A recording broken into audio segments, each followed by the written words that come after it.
রাজ্যে গেরুয়া ঝড়ে বিজেপি ক্ষমতায় আসতে চলেছে, কি বলবেন? এটা তো স্বাভাবিক ছিল, পশ্চিমবঙ্গের মানুষের রায় ছিল। 2021-এও আমরা সেই রকম পরিস্থিতি ছিলাম, কিন্তু ওরা তো গণনা কেন্দ্রে বহু কিছু টেকনিক খাটিয়ে আমাদেরকে বার করে দিয়েছিল। কিন্তু এবার 26-এ বিজেপি সেইভাবে প্রস্তুতি নিয়েছে, মানুষের রায়কে আমরা ইভিএম এর মাধ্যমে আজকে সেটা তুলে ধরেছি। মমতা বন্দ্যোপাধ্যায় বলছেন এসআইআর করে রাজ্যে ক্ষমতা আসার চেষ্টা করছে বিজেপি, কি বলবেন? এসআইআর হয়েছে, কজনের নাম বাদ গেছে উনি নিজে বলেছেন যে কিছুই হবে না। এখন এসআইআর তো একটা মাত্র দোষ, এসআইআর কাদের নাম বাদ গিয়েছে? মৃত ভোটার, স্থানান্তরিত ভোটার, তাহলে সঠিক মানুষের নাম তো বাদ যায়নি। এটা আমার কি আছে? কতটা আনন্দিত আপনি? আমরা প্রচুর উল্লাসিত। আমি 2000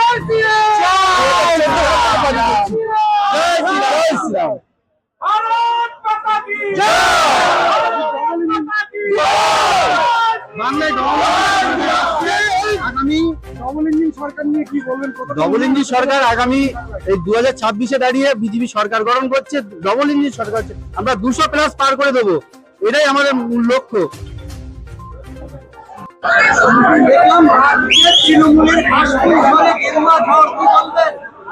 দেখুন, এটা তো হওয়ারই কথা ছিল।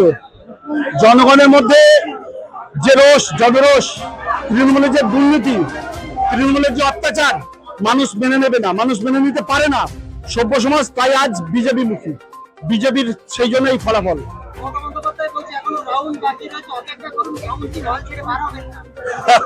হাসির কথা, কাউন্টিং হল ওদের বলে আর কিছু নেই, কারণ যে ট্রেন্ড আছে ট্রেন্ড খুব জোর 5-6টা এধার হতে পারে।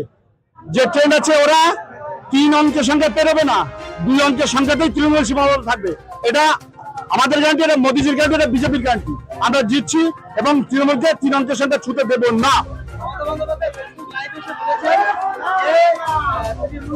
বিজেপি এসআইআরকে কেন্দ্র করে ইলেকশন কমিশন এবং কেন্দ্রীয় বাহিনীকে সাহায্য নিয়ে এসআইআর তো এটা প্রথম হচ্ছে না।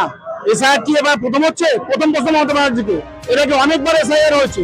এসআইআর একটা ভারতবর্ষের নাগরিকত্বের তারা কাজ করবে, ধারাবাহিকভাবে তারা কাজ করবে।